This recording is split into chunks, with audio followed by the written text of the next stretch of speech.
Come, Friar Francis, be brief, only to the plain form of marriage, and you shall recount their particular duties afterward. You come hither, my lord, to be married to this lady? No. To be married to her. Friar, you come to marry her. Lady, you come hither to be married to this count? I do. If either of you know any inward impediment why you should not be conjoined, I charge you on your souls to utter it. Know you any, hero? None, my lord. Know you any, count? I dare make his answer none.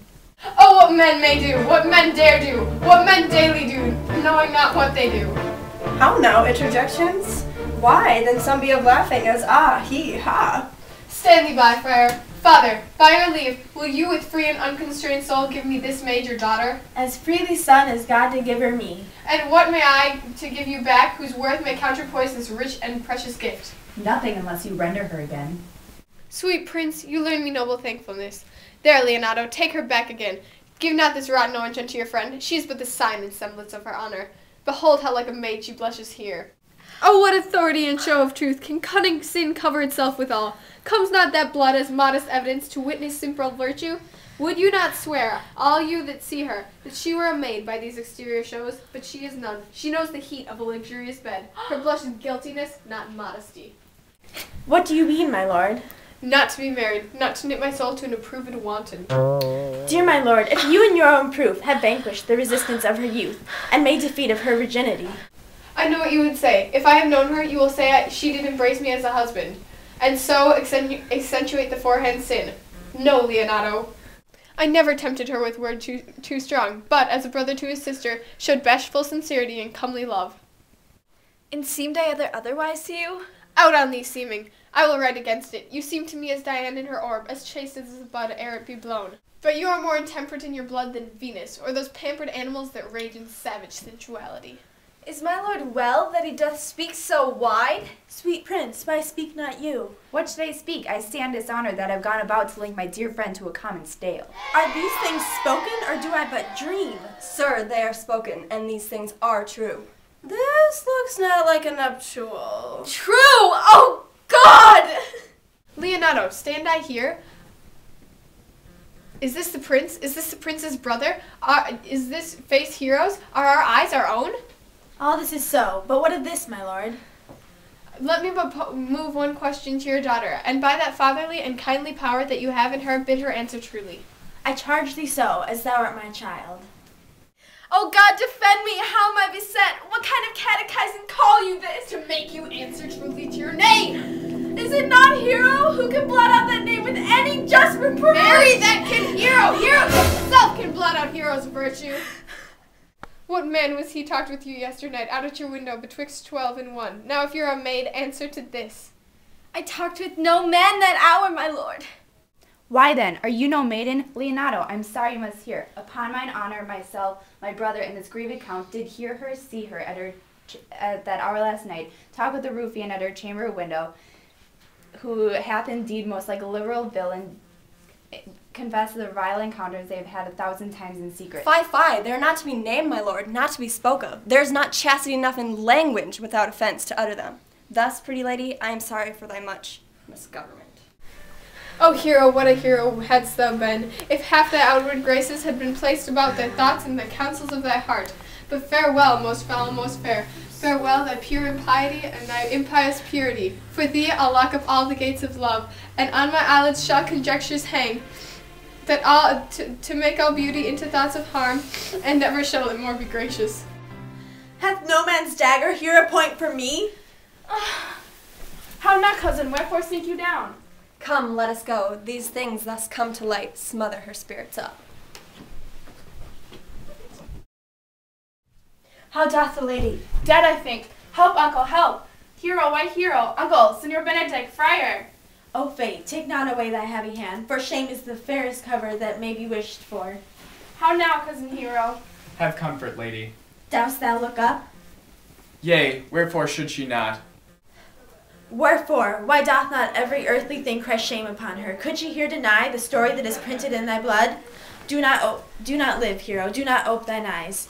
For did I think thou would not quickly die, myself would strike at thy life. Grieved I had but one, oh, one too much for thee. Why had I had one? Why had I not with charitable hand took a beggar's issue at my gates? I might have said, this is not mine, and this shame derives from unknown loins. But mine I loved, and mine I praised, and mine that I was proud of, and mine so much that I myself was to myself not mine. Valuing of her, oh she, why she, has fallen into a pit of ink, that the wide sea hath drops too few to wash her clean again, and salt too little to add season give her foul tainted flesh. Sir, be patient. For my part, I am so attired and wonder I know not what to say. Oh, on my soul, my cousin is belied. Lady, were you her bedfellow last night? No, truly not, although until last night, this 12th have been our bedfellow. Confirm. Oh, that is stronger made, that was before barred up with ribs of iron. Would the two princes lie, and Claudio lie, who loved her so that speaking of her foulness washed it with tears? Hence from her, let her die. Hear me a little, for I have silent been so long, and given way unto this course of fortune, by noting of the lady. I have marked 1,000 blushing apparitions, and to start into her face 1,000 innocent shames. In angel whiteness beat away those blushes, and in her eye there hath appeared a fire to burn away the errors that the princes hold against her maiden truth.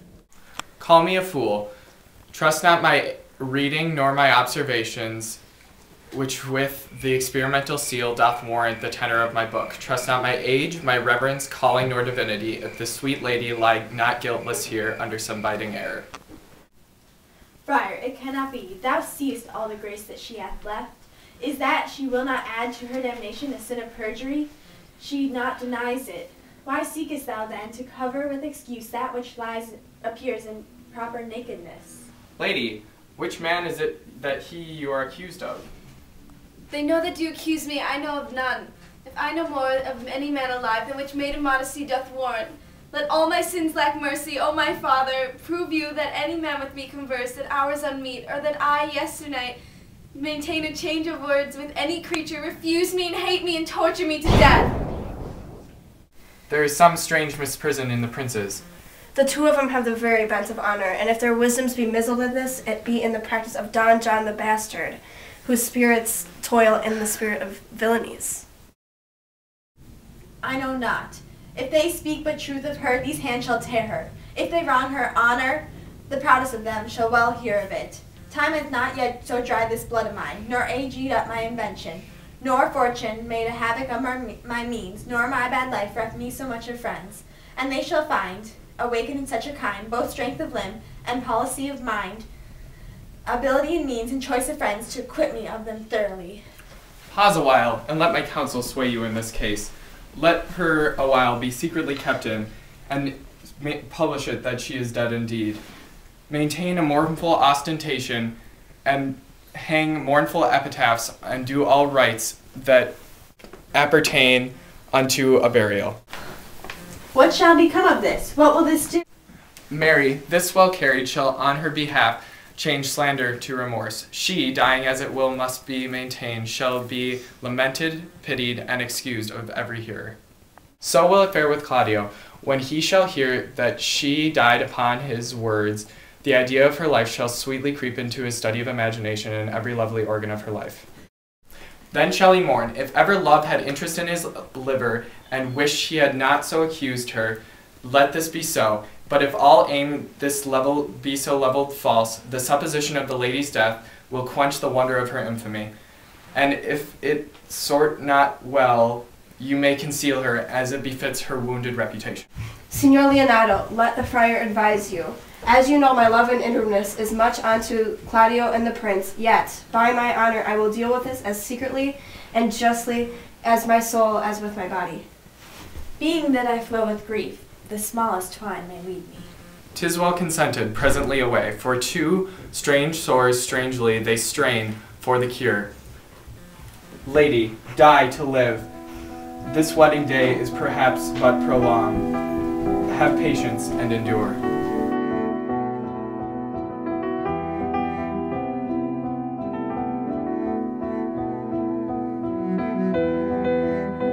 Lady, have you wept all this while? Yea, and I will weep a while longer. I will not desire that. You have no reason, I do it freely. Surely I do believe your cousin has been wronged. Ah, how much the man might deserve me that would right her. Is there any way to show such friendship? A very even way, but no such friend. May a man do it? It is a man's office, but not yours. I do love nothing in the world so well as you. Is that not strange? As strange as the things I know not. It is possible to say that I love nothing so well as you. But believe me not, yet I lie not. I confess nothing, yet deny nothing. I am sorry for my cousin.